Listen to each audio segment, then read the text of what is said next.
He didn't hide, he didn't threaten, he just said you weren't supposed to come here. Philippa Pemberton was 68 years old and she had heard that kind of sentence before. The kind that sounds like a warning but lands like a verdict. She had heard it in hospital corridors and in lawyers' offices and in the careful, rehearsed voices of people who believed they were protecting her from something. She had heard it so many times that she had almost stopped pushing back. Almost, but that came later. That came at the end of a steep trail in a cabin where the fire had not gone out, where a man stood in the shadows with his hands open and empty at his sides. Before any of that, there was a parking lot in Asheville, North Carolina, a dog pacing circles near the back bumper of her car, and a decision she made without quite deciding it. 14 months after her husband died, Philippa signed nothing. The lawyers had been patient at first, then less patient. Then they sent a letter on thick paper with the firm's name embossed at the top, and the letter explained in the careful language that lawyers use when they want to sound reasonable, while telling you what you will do, that the estate could not be settled without her signature on the asset confirmation form. The form itself was 3 pages. She had read it 4 times. Each time she read it, she found another decision her husband had made without telling her. A transfer here, a restructured account there. A clause that redirected a portion of the family property to an arrangement she had never heard discussed at their kitchen table in 31 years of marriage. She did not believe he had meant to harm her. That was the part she kept returning to alone in the house while the rooms held their silence around her. She did not think he was a cruel man, but she had come to understand slowly, and then all at once, that he had been a man who decided things, who arranged things, who protected as he saw it by controlling. And she had let him. For 31 years she had let him, not because she was weak, but because she had believed that partnership meant trust, and trust meant not requiring proof. She understood now that she had been wrong about what trust required. On the morning she left, she did not pack much. A change of clothes, her medication, Scout's food in a zip bag. She put the dog in the back seat, backed out of the driveway, and drove north without a destination. She drove until the city thinned out and the hills started, and the Blue Ridge came up on the horizon like something permanent that had been waiting there all along. She pulled off the highway at a sign that said Calder's Mill population 390 and drove into town the way you drive into somewhere you have never been and are not expected. She found a room above a hardware store rented by a woman named Hewitt, who asked 2 questions. Could she pay weekly in cash, and was the doghouse trained? Philippa said yes to both. Mrs. Hewitt gave her a key on a wooden fob and pointed to the stairs. That was the entire transaction. The room was narrow and smelled faintly of cedar and old curtains. There was a bed, a chair by the window, a small table and a bathroom with a mirror that had begun to silver at the edges. Scout inspected each corner, methodically circled the braided rug twice, and laid down near the window with his chin on his paws. Philippa sat in the chair and looked out at the mountains. The Blue Ridge in late October was stripped down to its bones. Most of the leaves had come and gone. What remained on the trees was the deep rust of oaks that held on past their time and the dark permanent green of pines that did not bother with seasons. The ridgeline was clear against a pale sky, sharp the way things get when there is no warmth left in the air to soften the edges. Below those ridges, somewhere in the folds and draws of the mountain's lower face trails, wound through timber and stone. She didn't know yet which ones. She didn't know yet which one mattered.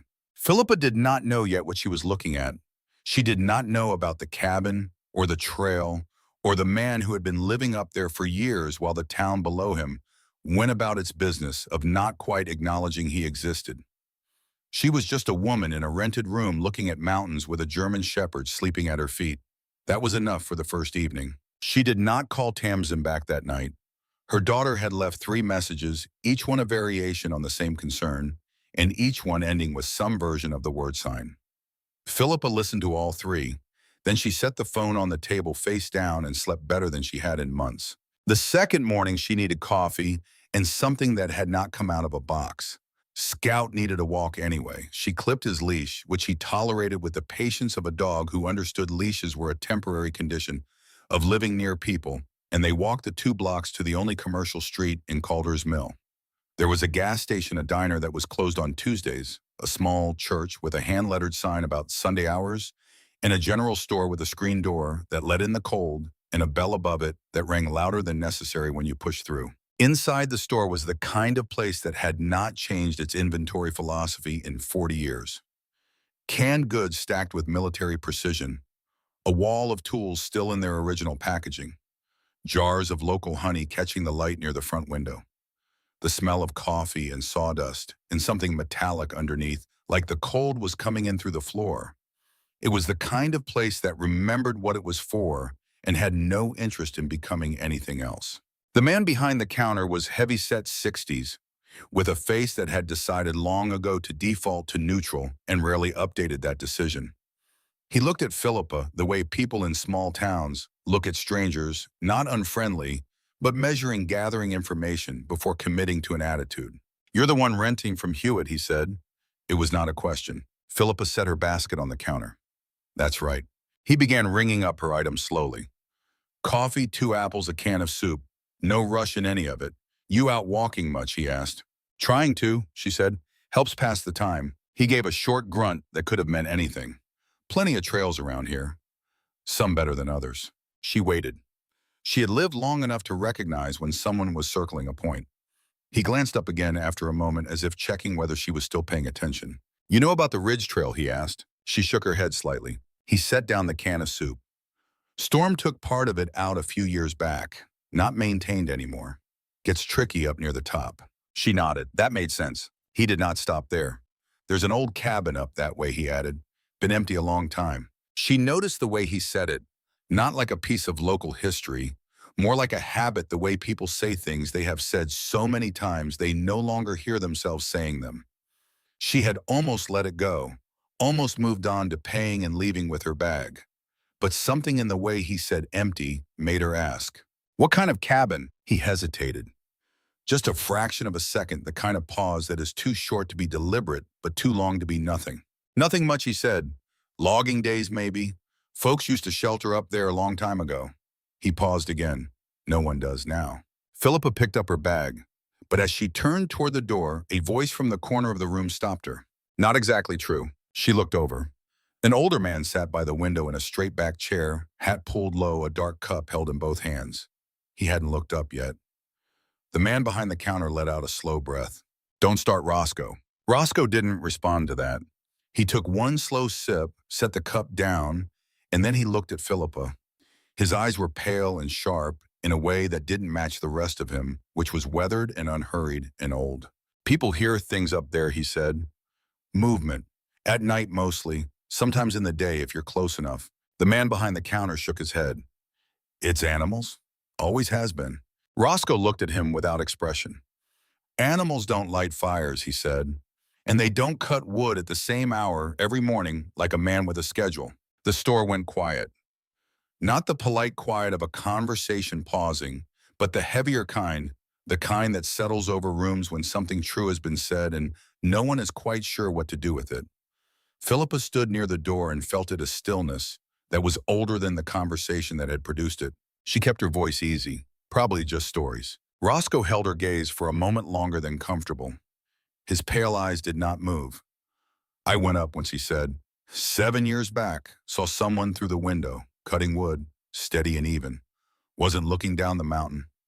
He paused. "I came back down, didn't knock." The store owner said flatly, "Roscoe." Roscoe looked back at his cup. "Just saying what I saw." Philippa watched the exchange between the two men. Wallace Cromwell had turned to something behind the register, presenting his back to the conversation in a way that was itself a kind of statement. Roscoe had returned to the middle distance beyond the glass, done with the subject now that he had introduced it. They had the practiced ease of two people who had navigated this particular piece of shared knowledge many times and had arrived at an arrangement. She asked, "Did you ever go back up?" Roscoe shook his head without looking at her. "No need," he said. She waited to see if he would say more. He didn't, but she had one more thing she needed to say. She turned back. Wallace was already positioned behind the register with the deliberateness of someone who has decided a conversation is over. He looked up when she came back through the door, the bell ringing again, and his expression did not change, but something in it recalibrated. She set her bag back down on the counter. "You told me no one goes up there," she said, "that the cabin has been empty a long time." He met her eyes. "That's right. You were giving me information you knew wasn't accurate." He was quiet for a moment. Then I was giving you information that keeps things the way they are. She looked at him. And the way they are suits you. He tilted his head slightly. It suits a lot of people, he said. Some situations you leave them alone because leaving them alone is the right thing. Not because it's easier. Because whoever's in that situation has already decided what they need, and it isn't you showing up with opinions. She held that. She could argue with it. She was not sure it deserved argument. You knew about Earl, she said. What he saw up there. His jaw tightened slightly.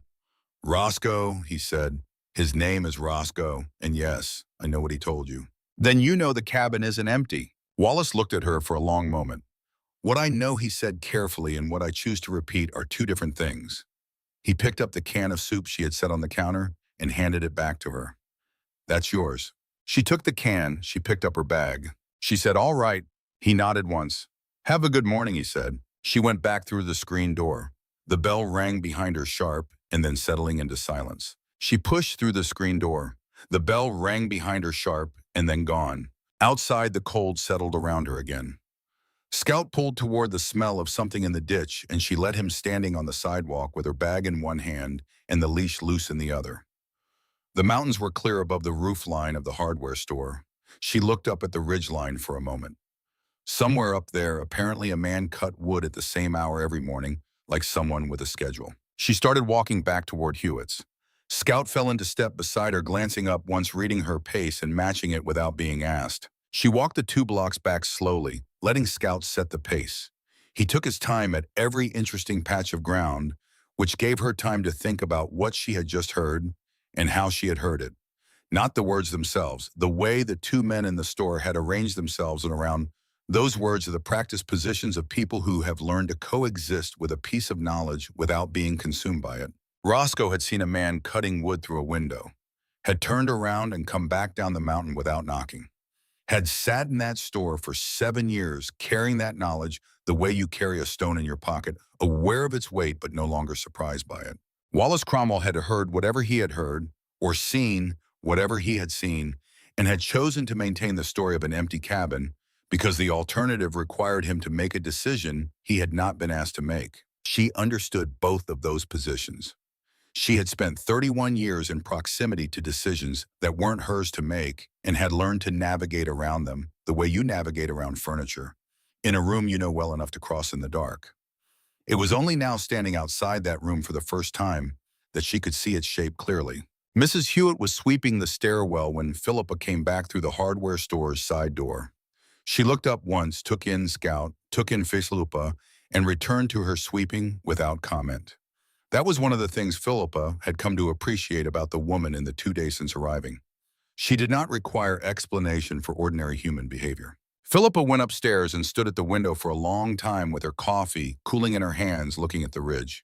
She was not planning to go up there. She told herself that plainly and without equivocation. She was here for quiet, for the particular kind of anonymity that a small town offers to someone who is willing to be unremarkable. She was not here to climb an unmaintained trail and investigate a cabin that everyone in town had agreed by silent mutual consent to pretend was empty. Scout sat beside her at the window and looked up at the ridge. She looked at him. He looked at her. That evening, she laid out her trail boots by the door before she went to sleep. That evening, after she had eaten and Scout had been fed, she sat at the small table in the room with a sheet of paper in front of her. Not the asset form. She had brought that along out of some dim sense of obligation, but tonight she was looking at a printed email from the family attorney, one she had read several times already, and this time she read it the way she might read a contract with her name on it that she had not written. She found what she was looking for, not in any single sentence, but in the pattern of the language. The decisions described in the email were described as the late Mr. Pemberton's wishes, his arrangements, his direction. There was nothing in the document that included her, not one line that said and discussed with, not one clause that began together they determined. 31 years, not one line. She folded the email carefully, put it back in the envelope, and put the envelope in the small drawer of the bedside table. She turned the small brass key in the lock. Then she sat for a moment with the key in her hand, feeling the slight weight of it, thinking about the things that get locked away and the things that don't, and who makes that decision and when. Scout lifted his head from the rug and looked at her. Tomorrow, she said. Let's walk tomorrow. He lowered his head again. That was enough. She didn't sleep right away. She lay in the narrow bed with the room dark around her and thought about the way the morning had unfolded. The store, Wallace's face when she asked about the cabin, the particular silence that had come over the room when Roscoe spoke. It was the silence of a shared agreement, the kind that forms naturally among people who have lived alongside something unusual, long enough to stop being surprised by it and start being protective of it instead. She had been on the receiving end of that kind of silence herself back in Asheville. The careful conversations among the neighbors after the funeral, the way certain subjects were navigated around the small absences in sentences where fuller information would have been uncomfortable. She had understood it then as kindness, and she still understood it that way. But she understood now that kindness and honesty were not always the same instrument. The man in the cabin, whoever he was, had been living up that ridge for long enough that the people of Calder's Mill had stopped worrying about him and started simply accommodating his absence. He had become part of the landscape, and there was something in that, some small resistant part of her that recognized the appeal of becoming part of a landscape, of being accepted into the scenery instead of being required to explain yourself. She turned onto her side, Scout shifted on the rug, and exhaled. She thought, in the morning I'll go and look. Not because she was curious exactly, because something in the way Roscoe had said that sentence, I came back down, didn't knock, had settled in her chest like a small, insistent question. He had made a choice. She was not sure yet whether it was the right one. She woke earlier than she had planned before the light came through the curtain properly and lay still in the narrow bed, listening to the sounds of a small mountain town in the hour before it starts its day. Different sounds than Asheville. Quieter. The occasional vehicle on the road below, a dog somewhere down the block. The particular quality of silence that a town makes when its population is small enough that you can feel the edges of it. She thought about the cabin. She thought about the smoke rising from the chimney and the footprints that led in but not out. And the way Roscoe had said, I came back down, didn't knock, with the particular inflection of a man describing a decision he stands by but has not entirely resolved. She thought, what kind of person goes up a trail they've been told not to use to look at a cabin that everyone has agreed is empty? The kind, she answered herself, who has run out of patience with agreeable fictions. He was restless from the moment she woke up. She heard him before she opened her eyes, the soft click of his nails on the wood floor near the door. A pause, then the same sound again. When she sat up, he was watching her from across the room, with his head tilted slightly to the left, the way he had been doing for 9 years, whenever he wanted her to make a decision he had already made for her. You want to go, she said. His tail moved once, slow and deliberate. That was enough. The trailhead was further than it looked on the hand-drawn map Mrs. Hewitt had left folded under the door. But the morning was cold and clear, and Philippa was in no hurry. They walked the edge of the road as it curved out of town and then up along a gravel shoulder where the asphalt ended and the dirt began. The trail itself started between 2 stone posts that had once held a wooden sign, though the sign itself was gone. Only the rusted bolt holes remained. She stood between them for a moment, looking up before she stepped through. The incline began gently and then stopped being gentle. It was the kind of steep that did not announce itself until you were already inside it. Philippa pressed one hand against the rough bark of a pine to catch his balance, drew a slow breath, and let it out. The air up here was different, thinner, colder, carrying the sharp, clean smell of pine sap and damp earth. It moved through her lungs in a way that city air and climate-controlled rooms had not in years, filling them fully, as though her body had forgotten it was capable of that kind of breath. She kept moving. She had not been on a trail like this in several years. When her husband was well, there had been walks mostly in parks, mostly flat, the kind of walking designed for conversation rather than effort. After he got sick, there had been no walking at all, or very little, just the corridors of hospitals and the parking lots of medical buildings, and the path between the house and the driveway that she had worn into something almost ceremonial with repetition. This was different. This was the kind of walking that required you to be present in your body, to attend to where you were placing your feet and how much weight to put on each step, to negotiate with gravity and terrain in a way that left no room for the kind of abstracted thinking that had consumed most of her time in the past 14 months. She found to her slight surprise that she was grateful for that, for the necessity of being here and not somewhere else in her head. Scout moved beside her, his nails finding purchase on the loose stone and packed dirt with the ease of a dog who had spent 9 years learning which ground holds and which does not. He stayed close but not pressed in, ranging a foot or two to either side as he usually did on trails, head down, nose working. Normal, comfortable. The same dog she had walked in parks and along suburban sidewalks and on the occasional trail outside Asheville when her husband had been well enough to suggest it. Then he stopped, not the way dogs stop to investigate a smell, weight shifting forward, tail moving. This was different. He stopped the way a wall stops. Every part of him went rigid at once, tail low, but not tucked, ears locked forward, head slightly lowered. He was staring up the trail, not at the ground, not at anything close, at something ahead that she could not yet see. "Scout," she said. He did not look at her. Then the growl came. Low and even and continuous, the kind of sound that does not arrive from the throat, but from somewhere deeper, from the animal's oldest instinct. It was not fear. She had lived with dogs long enough to know the difference between a dog afraid of something and a mom issuing a formal warning about something that has not yet moved but could. This was the latter. Precise, controlled, sustained. She stepped forward, slow, and he moved back toward her.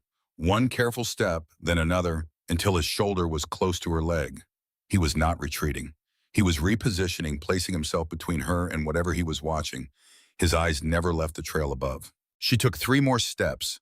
Scout backed against her leg again, his shoulder pressing into her knee with a firmness that stopped her. She had learned over 9 years to read the difference between Scout's various kinds of insistence. There was the insistence that meant he wanted attention or food or a walk, impatient and repetitive. There was the assistance that meant he had found something interesting, forward-leaning, and bright-eyed. And there was this kind where he pressed backward into her, where he put himself physically between her and whatever he was watching. That kind she had only seen a handful of times in 9 years, and she had never once ignored it. She stopped.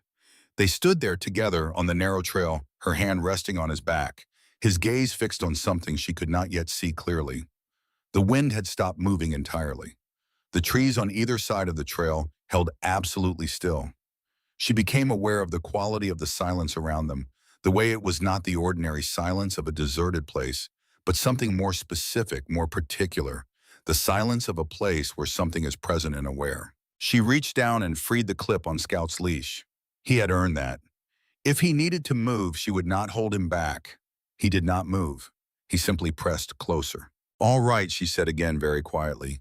"We see it." She followed his line of sight.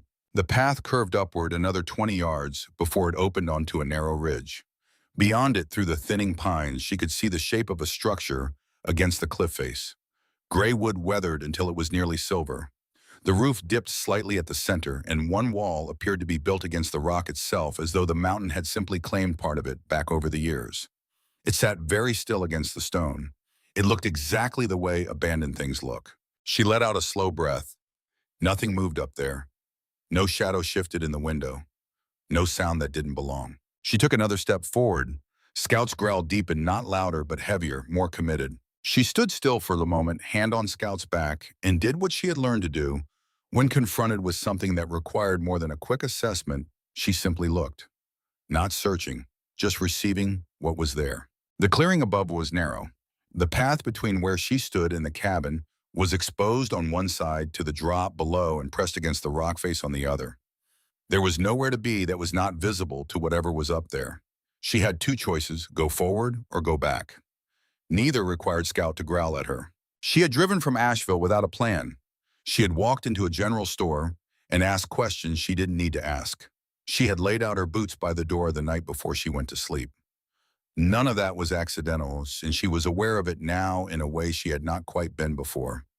She had been moving toward this clearing in one way or another since she left Asheville, and now that she was in it, the only remaining question was whether she would finish the direction she had started or turn back. She put 1 foot forward. Scout stayed beside her. That was enough. "All right," she murmured. "We'll take it slow."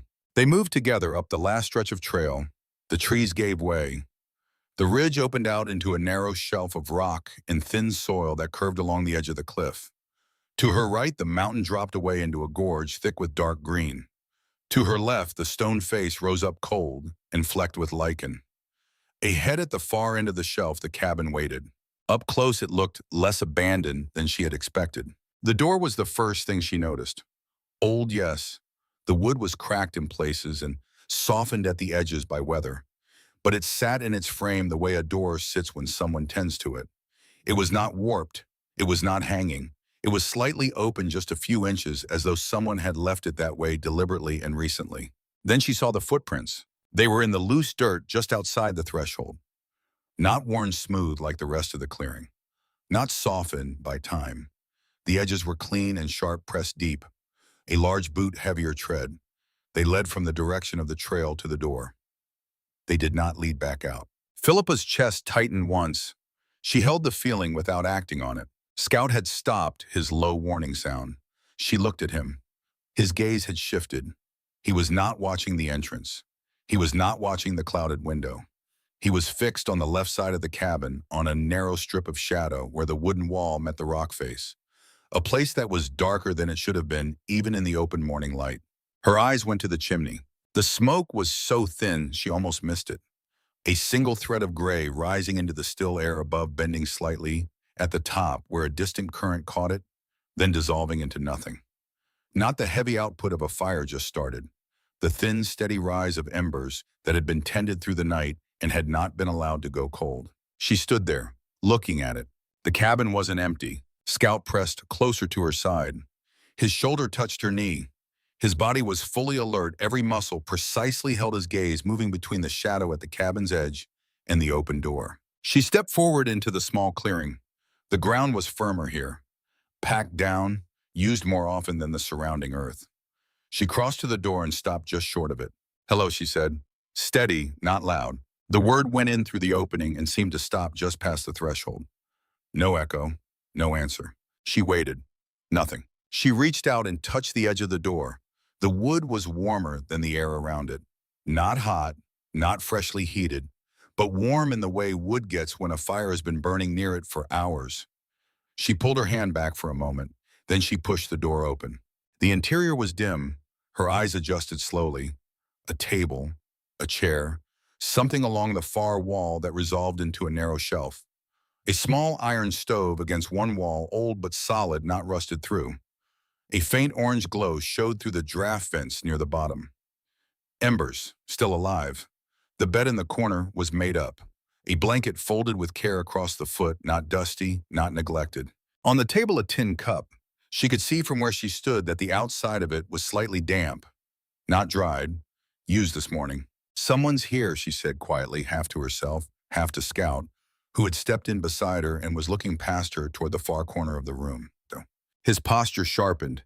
He moved a half step forward and his weight dropped low. She looked toward the corner, the darkest part of the room where the back wall met the side wall and the light from the door did not reach. She stared at it. At first it looked like shadow. Then the shadow had edges. Then the edges had form. A shape separated itself from the dark. A man stepped forward.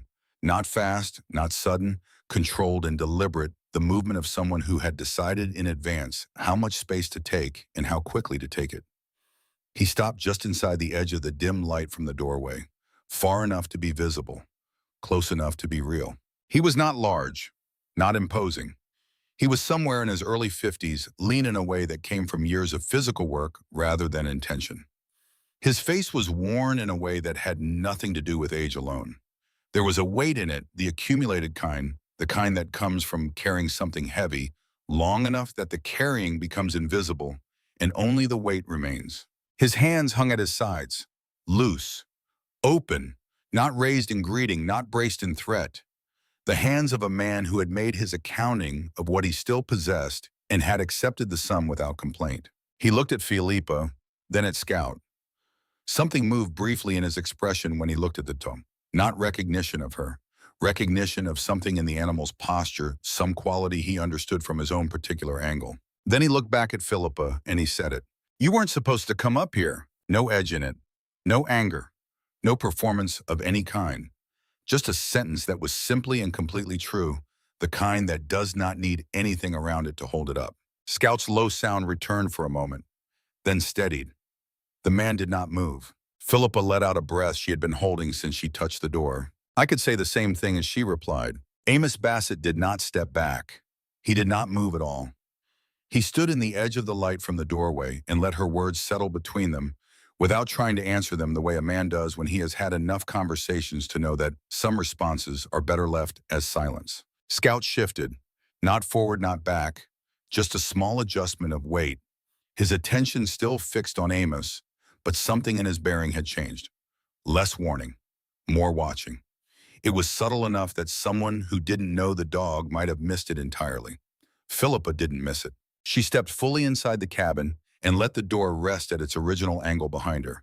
The warmth closed around her, not overwhelming, just present, the kind of warmth that accumulates over hours and holds itself in the walls, in the air, without announcing itself. Amos watched her do this. He didn't object. "You heard us coming," she said. He nodded once, long before you reached the ridge. She took that in, looked around the room now that she was fully inside it. The shelf along the far wall held a row of items arranged with the care of someone who understood that in a small space, disorder is a luxury. A folded cloth, 2 tins, a small hand tool she couldn't identify from this distance, a candle in a jar. Everything had a place. Everything was in it. She had known people who hired organizers to achieve this quality in much larger rooms and never quite got there. He had arrived at it through necessity and years of practice, and it showed. "You didn't leave," she said. "Number." "Why not?" Amos glanced toward the doorway, toward the trail she had come up, then back to her. "Because you came anyway," he said. It was not a complete answer. She knew that. She also knew it was not meant to be. It was the kind of answer that works on 2 levels, and he was leaving it to her to decide which one she was hearing. She moved to the chair near the table and stood behind it, one hand resting on its back. The wood was smooth under her fingers, worn not by neglect, but by use, the sustained daily contact of someone returning to the same spot over a long period of years. "You have a name," she said. A pause, then Amos. She nodded. "Philippa." He repeated it quietly.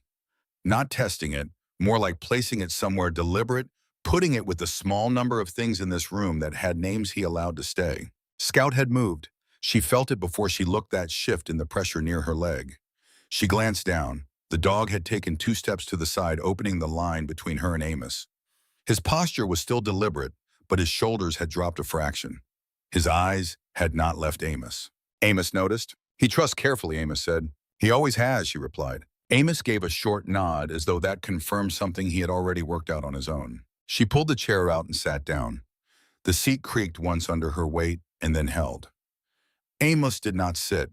He remained standing near the stove, one hand resting against the iron surface. Just resting. Like he needed something solid near him without needing to hold on to it. "People in town think this place is abandoned," she said. "They think a lot of things," Amos replied without surprise. She let that sit. "Then you knew Roscoe Whitaker came up here. 7 years ago." Something changed in Amos's expression. A shift in the set of his jaw, the kind that happens when a person hears a name they have not heard spoken aloud in some time. He said nothing for a moment. "Then I heard him on the trail. I heard him stop outside the window. I heard him go back down." "You didn't go to the door." "Number." She waited. Amos's hand moved slightly against the stove's iron surface. He knew what he needed to know, he said. She leaned back slightly in the chair. "Roscoe told me what he saw. Said you were cutting wood. Steady and even, not looking down the mountain." Amos was quiet for a moment. Then without inflection, "Roscoe was always a careful man. He understood that you weren't asking to be found." Amos looked at her directly, the kind of look that does not perform anything. "He made the right call," he said. Philippa held that, turned it over once. Then, "But you didn't leave before I got here." Number. She waited again because she had learned in the past 20 minutes that waiting was the right tool with this man. "You came up a trail no one uses," he said. "In October. With a dog that age." He paused. "That's not a person who wandered up by accident." She felt the weight of that settle on her. It was accurate in a way she had not fully put into words even for herself. She had told herself she was going for a walk. She had told herself she was simply curious about the cabin. She had not examined what it meant that she had chosen this particular walk on this particular morning with this particular destination in mind. She looked around the cabin again. The tin cup on the table, the stacked wood beside the stove, the blanket folded at the foot of the bed with a care that had nothing hasty in it. You built all of this, she said. Everything in here. Piece by piece, he said. The words came without pride and without apology, just a statement of process. She studied the shelf again. All of it made by hand or found or repurposed. Nothing bought for comfort. Everything bought for function and used until it was known. She said, "How did you get supplies up here at first?" Amos looked at her steadily. "Hiked down at night," he said. "First couple of years. Town was darker, then fewer porch lights." He paused. "After a while, I had what I needed. Didn't have to go down much anymore." "You never considered that someone would eventually notice?" He shook his head. "People notice what they're looking for," he said. "If you don't give them a reason to look, most of them don't." She thought about Wallace behind the counter, about the way he had shrugged when she asked about the cabin, the practiced casualness of it. "He knows," she said. "Wallace Cromwell knows you're up here." Amos said Wallace figured it out about 3 years in.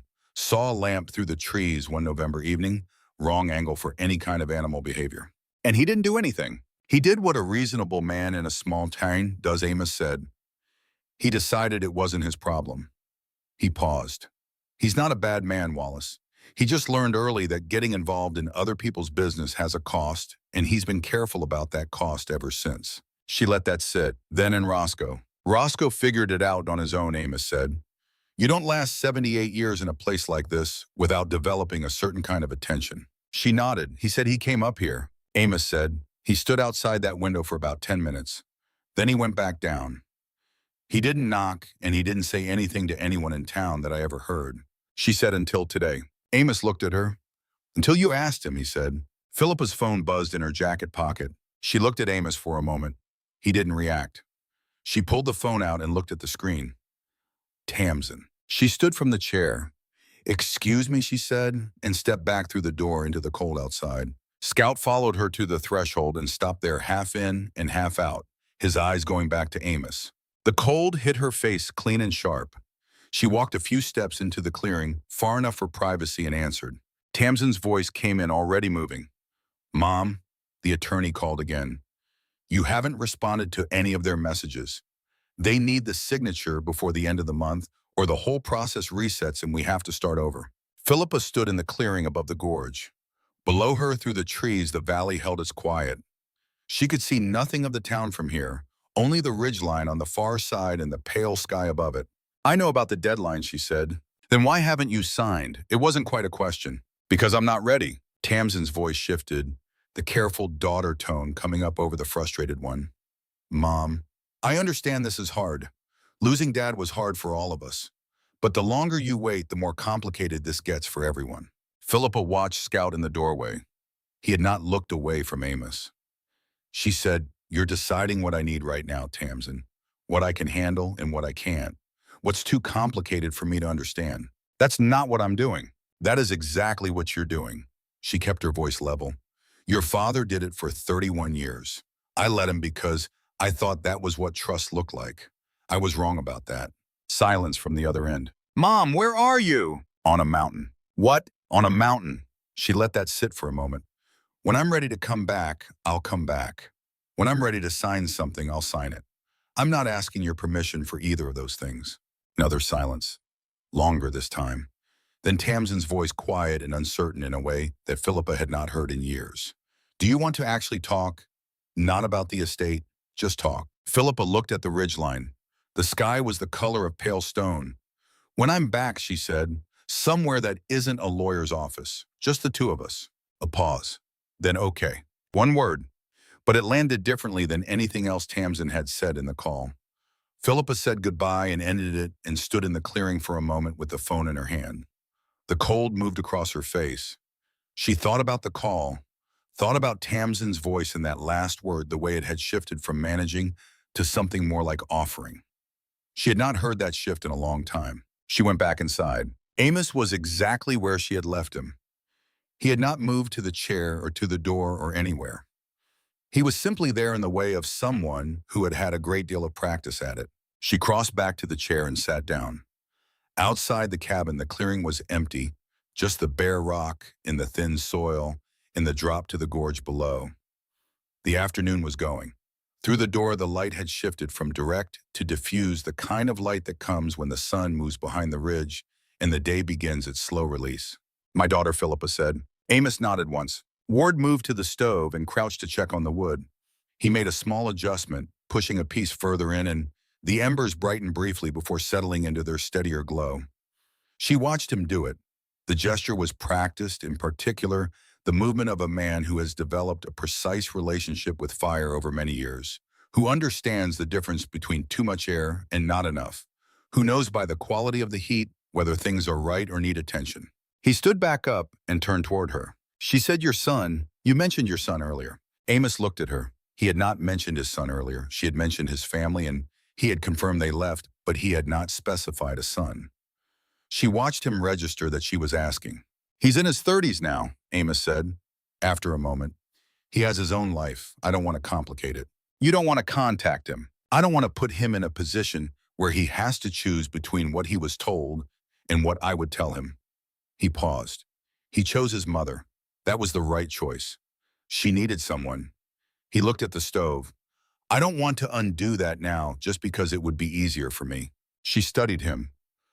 That's not nothing, she said. What you just described. Amos shook his head slightly. It's just math, he said.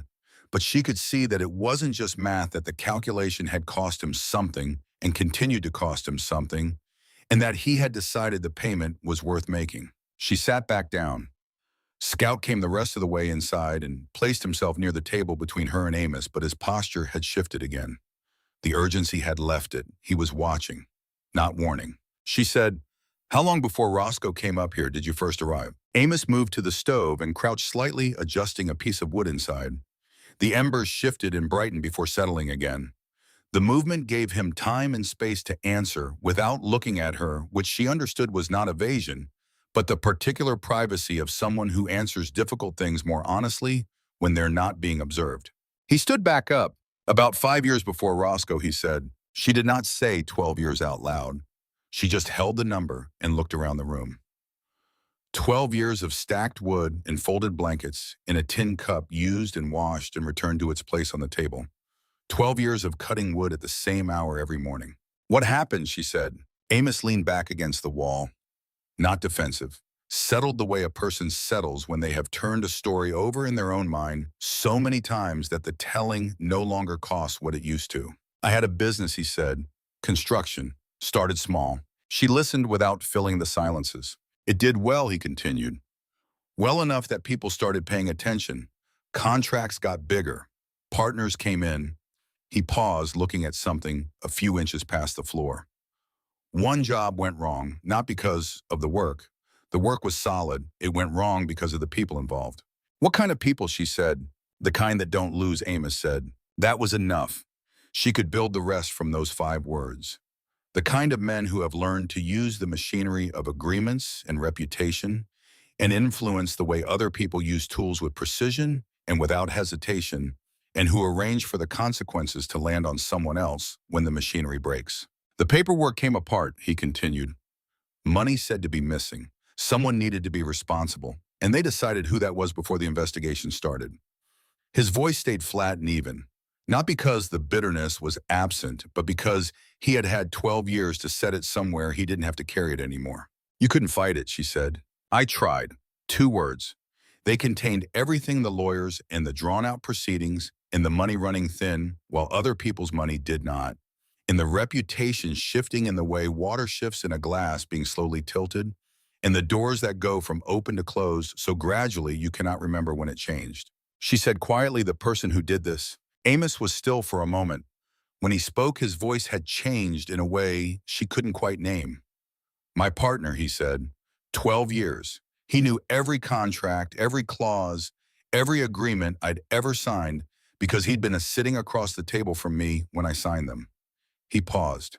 I trusted him the way you trust someone who has never given you a reason not to, which means I never looked for the reason. Philippa said nothing.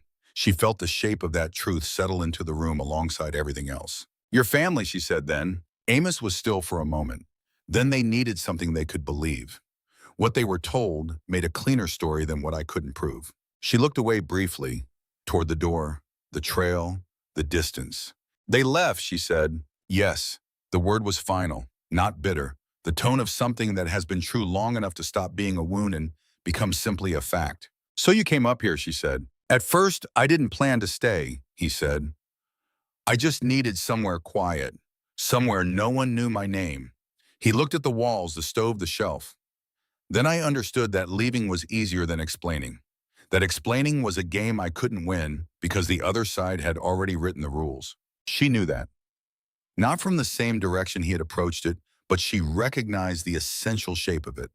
The calculation that happens when you realize the energy required to make people understand what actually happened to you exceeds the energy you have left. And so you make a different choice. Not surrender, something more complicated than surrender. Philippa was quiet for a long time after that. Outside the cabin door, the late afternoon moved the light across the clearing in slow degrees. Inside the stove held its low glow and the room held its warmth, and neither of them said anything for a while. She was thinking about the mechanics of betrayal. Not the dramatic version, not the kind that announces itself clearly so you can see it coming and brace. The other kind. The kind that works slowly using the trust you extended as the instrument of your own undoing. A man who sits across a table from you for 12 years, who knows what every contract means and how every clause can be read, who uses that knowledge not against a stranger, but against someone who called him a partner and meant it. She said, you spent 12 years not letting yourself see what he was capable of. Amos looked at her. There was no defensiveness in his expression.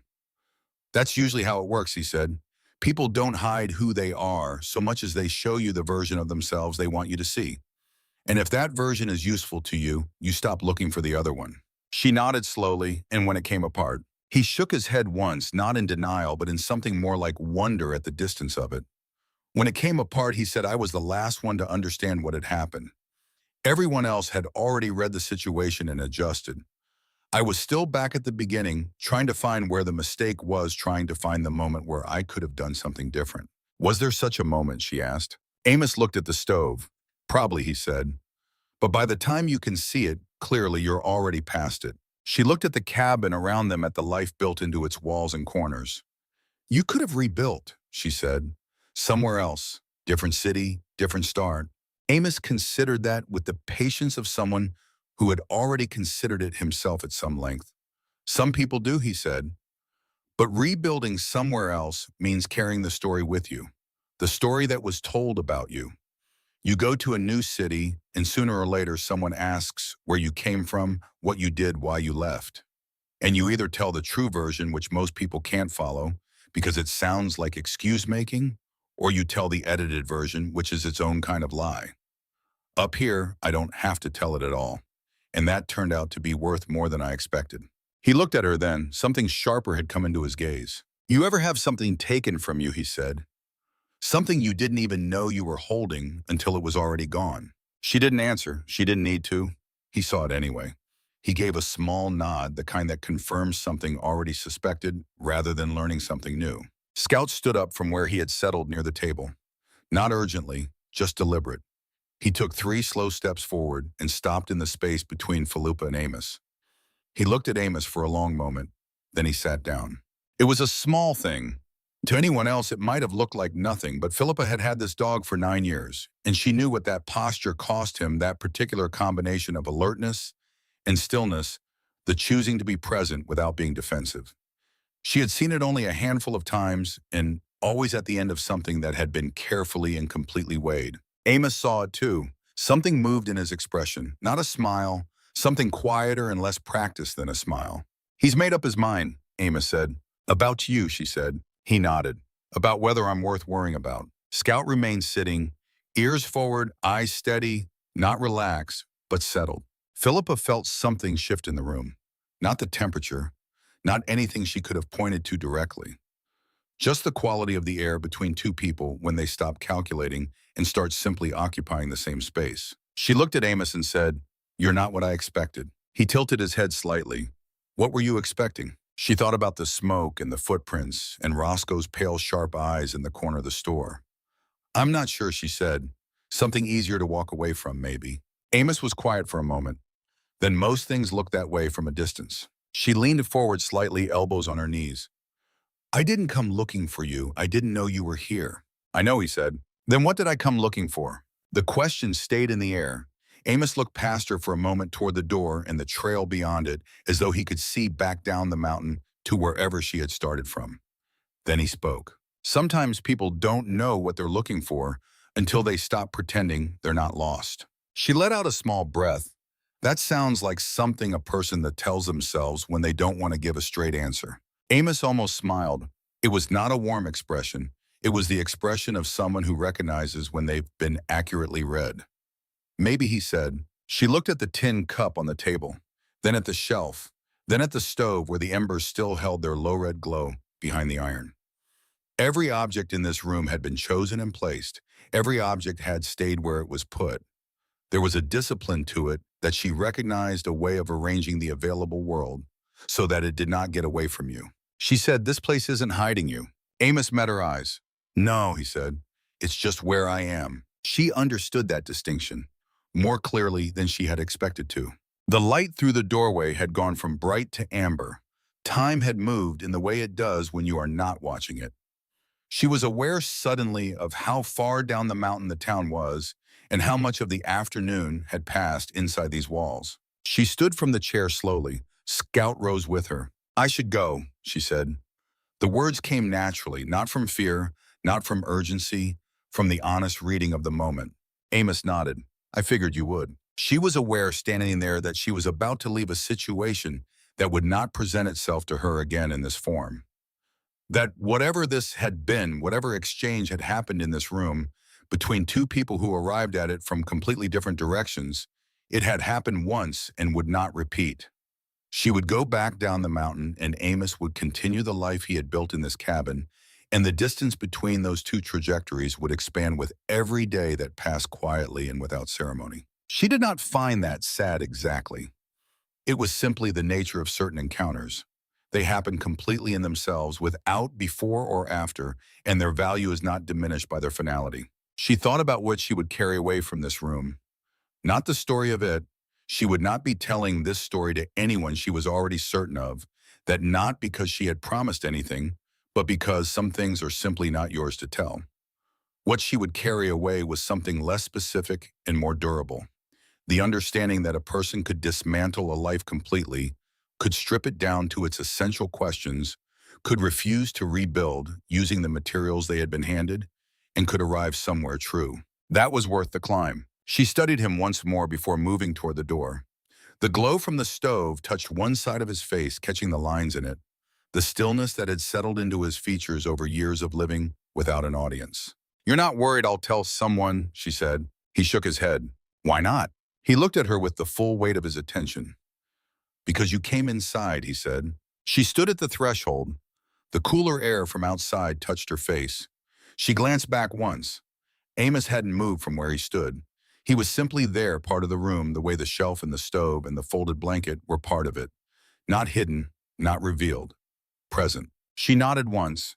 Not a goodbye, something simpler than that. Then she stepped out. The air outside was sharp and clean. She took a slow breath and let it out. Scout stood beside her in the small clearing. He turned his head once toward the door behind them. Then he turned back to her. He was ready. She looked at the cabin one last time before she turned fully toward the trail. From outside, standing in the small clearing, with the rock face rising to her left and the drop falling away to her right, it looked like what everyone in town said it was: an old structure, weathered, pressed against the cliff, appearing uninhabited. You would have to be very close or very attentive or accompanied by a dog whose attention could not be deflected to know any different. She thought about all the things in the world that looked one way from a distance and revealed their true nature only when you got close enough to be changed by them. She thought about marriages and agreements and the careful presentations that people offer to the world. She thought about herself at 68, standing on a narrow ridge in Virginia with an empty morning spread out below her, knowing something about a man that the town beneath her did not know, and having no intention of telling them. She was good at keeping certain things. She had not always known that about herself, but she knew it now. Philippa moved toward the trail, and just before the path curved back into the trees, she heard nothing from the cabin behind her, no sound of a door closing. No footsteps, just silence, the same silence that had been there when she arrived, settling back into place. She kept walking. She had one more thought as she turned away from the cabin for the last time. A small one almost too quiet to catch. She had come up here looking for evidence that it was possible to make a deliberate choice, a real one, the kind that costs something and holds. She had found it. That was enough. She carried with her, without quite meaning to, the last thing Amos had said before she reached the door. Because out there, he had said, nodding toward the trail, toward everything below the ridge, I was already gone. She stepped back into the trees, the mountain closed behind her. She thought as she continued down the trail about the conversation she had with herself the night she decided to drive north. She had not used the word leave. She had not said to herself, I am leaving. She had said, I am going somewhere else for a while. The distinction had seemed important at the time. Now coming back down a mountain with a man's note folded in her jacket pocket and a dog walking beside her who had decided something significant that afternoon, the distinction seemed less important than the direction. She had been going somewhere. She had gotten there. Whatever came next was for the first time in many months genuinely hers to decide. The trail going down was harder than the trail going up. That was the thing people who had never climbed a mountain in autumn never quite understood. Going up, the body knows what it is doing. It is working against something clear and obvious, and it organizes itself accordingly. Coming down, the ground arrives before you expect it. Gravity pulling you forward when your legs want to go slower, and the loose rock that had shifted harmlessly underfoot on the way up now shifted with consequence. Philippa took it carefully, one foot placed before the other, her hand finding the rock wall where the trail narrowed. Scout moved beside her without difficulty, his body reading the angle of the slope with the ease of long practice. He stayed close, not the alert, deliberate closeness of the morning when he had been positioning himself between her and something unknown. This was different. Company. He had made his assessment and filed it away and was simply walking with her now. She noticed that. She noticed most things Scout did, but she noticed that particularly. The light had changed while she was inside the cabin. What had been pale morning had moved through afternoon without her watching it, and now the October sun was low and amber on the western ridge, the kind of light that made the remaining oak leaves glow from within. It was beautiful in a way she had not had the attention to notice on the way up. She noticed it now, taking her time on the descent, letting the mountain give back what it had withheld on the climb. She passed the place and on the trail where Scout had first frozen that morning. She recognized it by the particular crossing of stone and root at that point. She paused and looked back up through the trees. The ridge was not visible from here. The cabin had already folded itself back into the mountain, hidden by distance and angle, and the simple fact that it did not want to be found. She turned back down. By the time they reached the edge of town, the sky had gone from amber to the deep blue of early evening. A thin line of gold still held above the western ridge, but it was going. The street lamps in Calder's mill had come on mauve and orange, throwing light onto the empty sidewalk and the dark windows of the diner. The general store was still lit. She could see Wallace Cromwell's silhouette moving behind the front window. She did not go in. She walked past with Scout at her side and did not stop. And Wallace, if he saw her, gave no sign of it. Back at the room above the hardware store, she unlocked the door and stepped inside. Scout went to his spot near the window and lay down with the small sound of a man who has done something significant and is now resting. Philippa took off her jacket. She sat in the chair by the table. She did not reach for the phone. She did not open the bedside drawer. She just sat. The room held its quiet around her. Below, through the floor, she heard the faint sounds of the hardware store closing down for the evening, a door somewhere, the snap of a light switch. Then that too went quiet. She thought about what Amos had said near the end. The understanding that what he had built in that cabin was not a lesser version of a life. It was not the exhausted retreat of someone who had run out of options. It was a choice made from a specific and clearly held position. He had decided what mattered. He had arranged his existence around only those things. Everything else he had set down. She had spent 31 years arranging her life around what someone else had decided mattered. She did not think about that with bitterness. The bitterness would come in its own time, or it would not come at all, and either way, it was not useful tonight. What she thought about instead was the distance between those two ways of living, between arranging a life around your own reckoning and arranging it around someone else's, and how it was possible to live entirely inside that space for decades without ever looking directly at what you were doing. Scout lifted his head from the floor. He watched her for a moment, then he put it back down. She slept well again that night. In the morning, she woke before the alarm she had not set and lay still for a while with the ceiling above her and the gray light coming through the curtain. Scout was already awake. She could hear him the small adjustments of a dog who is waiting without impatience, who understands that waiting is sometimes the whole work. She got up, made coffee on the small two-burner stove in the corner, stood at the window with the cup in both hands, and looked out at the street. A truck moved slowly past, heading toward the highway. A dog on a porch across the road lifted its head in Scout's direction and then lowered it again. The mountains were there above the rough lines, the same as they had always been. The ridge was visible from here only as a suggestion, a darker line against the lighter gray of the sky. She thought he is off there right now, feeding the stove, setting the cup back in its place, going about the day the way he had gone about every day for 12 years, without an audience and without apology. She thought good. She put on her jacket and took Scout out. They walked a long way around that morning, down the residential blocks behind the main street, past small white houses with their stacked firewood and their storm shutters and their American flags stiffened and faded by weather. Scout investigated the margins of each yard with professional thoroughness. She let him take his time. There was no hurry. She was beginning to understand that in this town, at least for now, there was no hurry about anything. On the way back toward Hewitt's, she passed Roscoe Whitaker. He was coming from the direction of the church, moving slowly down the sidewalk with a gnarled cane she had not seen in the store, dressed in a heavy canvas coat and a hat pulled low against the wind. He saw her from a distance and did not change his pace. When they were within speaking distance, he stopped. "You went up," he said.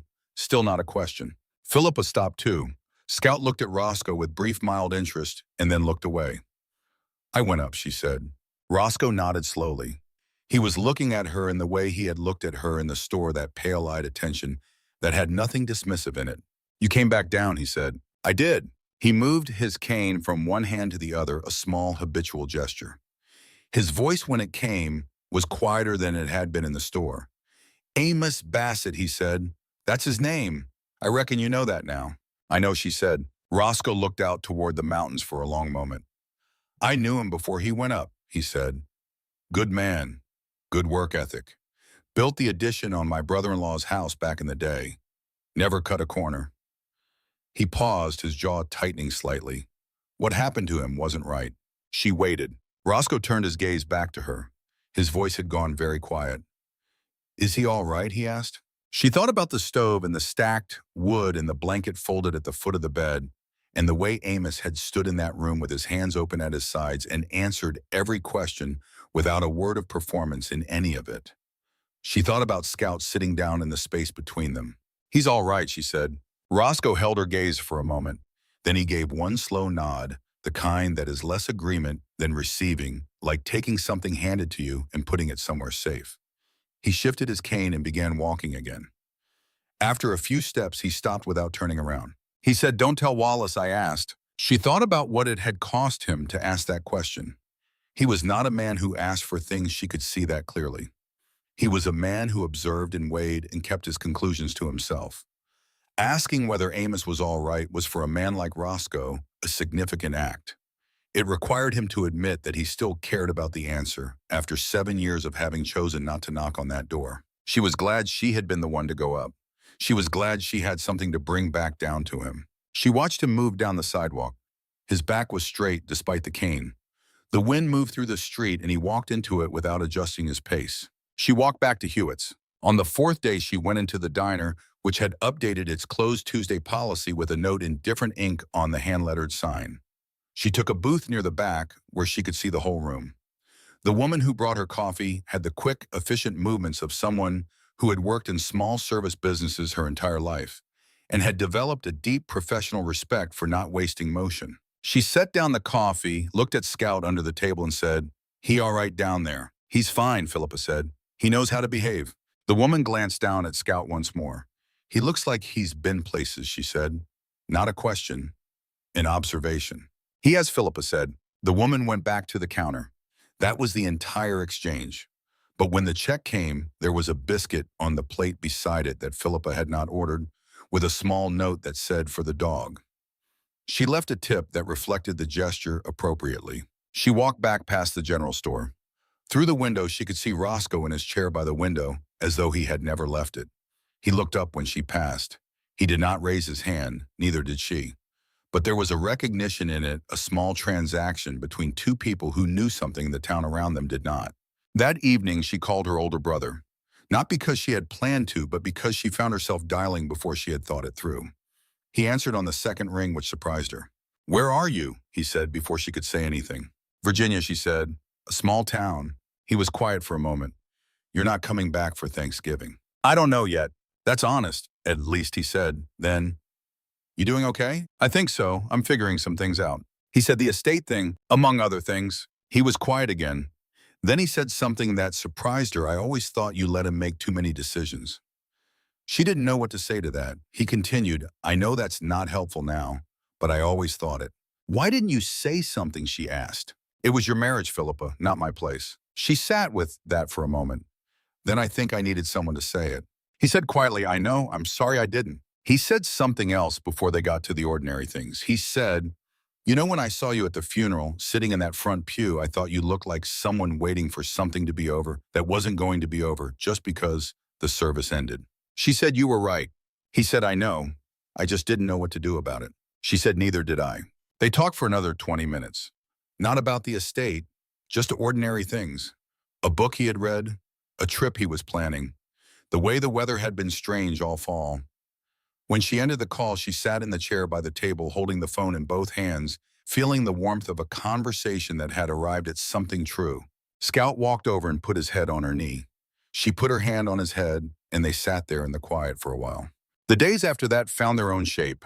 She had not planned to stay as long as she did. She had not planned anything, which she was beginning to think was the closest she had come in years to planning well. She walked each morning with Scout. She ran small errands. She talked to people when she felt like talking, and did not when she didn't, and discovered that Calder's Mill had enough people in it who understood that distinction to make it comfortable. She went into Wallace's store 3 more times over the following days. The first time he was brief and correct in the way he had always been. The second time, nothing particular was said, but when she set her items on the counter, he rang them up without the measuring look, as though she had passed into a category of people he had simply accepted were present. The third time, he set a box of apples on the counter beside her items without looking at her. "Neighbor brought in too many," he said. She picked up the box. "Thank you." He nodded and turned to something behind the counter. That was all, but it was not nothing. It was the particular currency of a small town, the kind of transaction that has no words and no ceremony and means exactly as much as it appears to mean. On the morning of the 5th day, she woke up, and the first thing she felt was not the familiar tightening in her chest that had been her companion since the funeral. It was not gone, but it was different, quieter, as though something had shifted in its relationship to her, or she in her relationship to it. She lay still and examined that for a while. She thought about the ways grief changes over time, not diminishing exactly, but settling the way things settle after a long period of disturbance, finding lower and more stable positions. She thought about Amos in that cabin, 12 years into a kind of grief that most people would not even call by that name. The grief of having been wrong about someone. The grief of watching a version of yourself dissolve in front of people who could not or would not see it clearly. She had her own version of that. She was beginning to understand its outlines. On the 5th day, she took the envelope out of the bedside drawer. She sat at the small table with her coffee cooling beside her and spread the document flat and read it from the beginning. Not looking for things to dispute, not building an argument, just reading it as what it was, a record of decisions made by a man she had loved for 31 years. Decisions made without her decisions, she was now being asked to confirm with her signature. She read it to the end, then she sat with it for a long time. She thought about what Amos had told her. Not the particular facts of his situation, which were different from hers in most practical ways, but the thing underneath the facts, the specific experience of discovering that the framework you had been living inside was built on assumptions you had never actually agreed to, and that the people who built that framework had believed in their own way that they were doing right by you. Understanding that was not the same as accepting it. She was beginning to understand the difference. She did not sign the form that evening, but she took out her phone and opened a message to Tamsin, not to the attorney, to her daughter directly. She wrote that she was almost ready to come back, that she wanted to talk the way Tamsin had offered, somewhere ordinary and without lawyers present, that she had things she needed to say, and she thought Tamsin might have things she needed to hear, and that both of those things were better done face to face. She read the message twice, then she sent it. 3 minutes later, Tamsin replied, "I'll be here. Come home when you're ready." Philippa set the phone down. Scout raised his head from the floor and looked at her. "That's a start," she said, to the dog, to the room, to herself. The following morning, she and Scout walked the long road that wound around the base of the ridge and eventually brought you back to the start of the trail. She had not planned to go that direction. The route made sense, and she followed it, and when they arrived at the stone posts where the trailhead began, she stopped. Scout stopped beside her. They stood there. The trail was exactly as it had been. The packed dirt between the posts, the first visible bend, where the trees came in close, the way the mountain began its long rise behind it. The wind moved through the pines at the ridge's edge and carried down the smell of cold stone and wood smoke. Somewhere up there, the smoke was from his stove. She knew that now. It was not a mystery anymore. Scout's ears went forward. He looked up the trail, just looking. No tension in him, no alarm, just the quiet attention of a dog acknowledging something he had already decided required no further investigation. Philippa stood beside him with her hand resting gently on his back. "We don't need to go up there," she said. Scout did not pull forward. He stood with her, his gaze on the trail for another moment. Then he looked up at her. His tail moved once easy and unhurried. She turned away from the trailhead. They walked on. She spent one more day in Collidersville after that. She packed her bag in the morning and carried it down to the car and settled Scout in the back seat, and then went back up to return the key to Mrs. Hewitt, who shook her hand and said she was welcome back any time, in a way that felt honest rather than polite. She was walking back to the car when Wallace Cromwell stepped out of the store. He had something in his hand, a small envelope, the paper gone soft at the edges from having been handled and stored over time. He held it out without preamble. "He left this with me," Wallace said, "some time back. Said to give it to anyone who came up and came back down." She took it, looked at him. Anyone. Wallace's expression shifted in a way she could not quite read. "Before you," he said, "only Roscoe had come back down, and Roscoe wouldn't take it." She stood on the sidewalk with the envelope in her hand. "You knew Amos was still up there," she said. Wallace looked at a point somewhere past her left shoulder. "I knew," he said, "eventually. Takes a while to see what you're actually looking at when you're standing close to it." He paused. He never asked for anything, never came down, never caused a problem for anyone. He stopped. Some people get pushed out of their lives through no fault of their own. A man like that deserves to be left alone, if that's his choice. She looked at him. All those years maintaining the story, the empty cabin, the abandoned place. Wallace said it wasn't a lie, it was just the version that kept him safe. She had misjudged Wallace Cromwell. She understood that now, standing on the sidewalk outside his store with the envelope in her hand. She had read him as a gatekeeper, as someone who controlled information for the sake of controlling it. But he was something else. He was a man who had looked at a difficult situation and decided what his responsibility to it was, and had then honored that responsibility consistently over many years, without anyone asking him to, and without expecting any acknowledgement. That was not a small thing. That was, in fact, a fairly substantial thing. She did not argue with that. She thought it was probably the most words Wallace Cromwell had strung together in a single conversation in a very long time, and she did not want to spend them on a distinction that didn't finally matter. She said, "Thank you." He nodded once, then he went back inside. She sat in the car with the envelope in her lap for a few minutes before she opened it. Scout leaned forward from the back seat and rested his chin briefly on her shoulder, then settled back. She felt that brief weight and was grateful for it. The paper inside was folded twice. The handwriting was even and unhurried, careful in the way of someone who writes deliberately, because writing is not something they do casually. She read it. "You weren't supposed to come up here, but you came, and your dog sat down. That's the only testimony I needed. I've asked myself in my own time whether I made the right choice staying. I don't know that it was right. I know it was honest. There's a difference. You seemed like someone who understood that difference. You asked why I didn't leave. The real answer is this. This is the first place I've lived where I didn't have to explain who I was. Not because no one knew me, because I didn't owe anyone an explanation. I had forgotten what that felt like until I had it back. I hope you find yours. No signature, no date, just those words on a piece of paper that had been waiting in a store drawer for someone who came down from the mountain. She read it twice. Then she folded it carefully along its original creases and placed it back in the envelope and put the envelope in the inside pocket of her jacket close against her. She sat for a moment with her hands in her lap. Outside, Calder's mill went about its morning. A truck pulled in at the gas station. The church sign had been changed to reflect the upcoming Sunday. Somewhere down the block, a screen door opened and closed. She had spent most of her adult life in rooms where the central question was what was expected of her, what she owed, what she was required to confirm or agree to or authorize. She had been good at navigating those rooms. She had believed for a long time that being good at it meant she belonged in them. It had taken a narrow trail she had been told not to climb, and a man who had rebuilt his entire existence around the right to live without explanation for her to see clearly what she had been moving toward and what she had been moving away from, and which of those two directions she actually wanted to keep traveling in. She started the car. Scout shifted in the back seat, found his angle, and settled. She pulled out of Calder's mill onto the county road and drove south toward the highway. The mountains stayed in her rearview mirror for a long time. She did not watch them. She had looked at them enough. She knew what was up there, and she knew it was all right, and she knew she did not need to go back.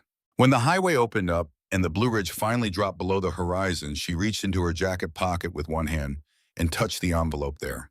Just briefly, just to confirm it was real. It was. She thought about what she would say to Tamsin when she got home. Not the version she had been preparing in her head for months, the careful, measured, defend your position version. The other version, the honest one. She thought about sitting across a table from her daughter and saying, "I loved your father. I also lived inside something he built without asking me, and I am not going to finish taking it apart in a lawyer's office." She thought Tamsin might understand that. She thought her daughter might need a little time first, but she thought she might understand. And if she didn't understand right away, Philippa would wait. She had learned on a trail she was told not to take that waiting was sometimes the whole work. Scout made a small sound in the back seat. She glanced at him in the mirror. He was watching the road behind them, just watching. Then he turned forward and closed his eyes. She kept driving. She drove through a small town around 3 in the afternoon and stopped for gas. While the tank filled, she stood outside the car in the cold and looked up at the sky, which was clear and very blue in the way autumn skies get when the air is dry and the light is low. Scout watched her from the back seat with his chin on the window ledge. She thought, "I am 68 years old. She thought I have approximately as much time left as I choose to use well." She got back in the car and drove on. The road south unwound through farmland and then through the edge of a city and then through more farmland, and she drove through all of it without turning on the radio. Comfortable in the silence, thinking about the conversation she was going to have with Tamsin, and the conversation she was going to have with the attorney, and the conversation she was eventually going to have with herself about what she actually wanted the remaining years of her life to look like. That last conversation was the one she had been avoiding for 14 months. She was ready to stop avoiding it. She touched the envelope in her jacket pocket, just briefly. The road continued south. She thought about trust driving south, about what it required and what it did not require. She had believed for a long time that trust meant it not questioning. That questioning was itself a form of distrust, a withdrawal of the faith that made the relationship work. She understood now that she had confused trust with deference, that they were not the same instrument, that trust properly understood could coexist with questions, with accountability, with the expectation of honesty, even when honesty was inconvenient. What she had practiced for 31 years was not trust. It was a kind of willful incuriosity that she had dressed in trust clothing because the alternative was harder. She was done being done with the hard things. Some people are pushed out of their lives without being asked. Others step away on their own terms and find something true in the space they make for themselves. Either way, the question that finally matters is not how you got to where you are. It is what you choose to carry forward from it and what you decide to set down. Philippa Pemberton drove south with the envelope in her pocket and her dog asleep in the back seat, and something in her chest that had not been there when she drove north. Not certainty, not resolution. Something quieter than either of those. Something that felt for the first time in a long time like the beginning of a direction she had chosen entirely for herself. She thought about Amos's hands, not the way they had hung at his sides when he stepped out of the shadow. The open, empty gesture of a man who had set down his defenses along with everything else. She thought about the way they looked when he was tending the stove, the particular precision of someone who has done a task 10,000 times and knows by feel when it is right. There was something in that. Some quality of a life stripped to its essentials and then maintained at those essentials without either pride or apology. She did not want his life. She would not have wanted it for herself, but she wanted that quality. She wanted to know at some point that she had found her essentials and was tending them properly.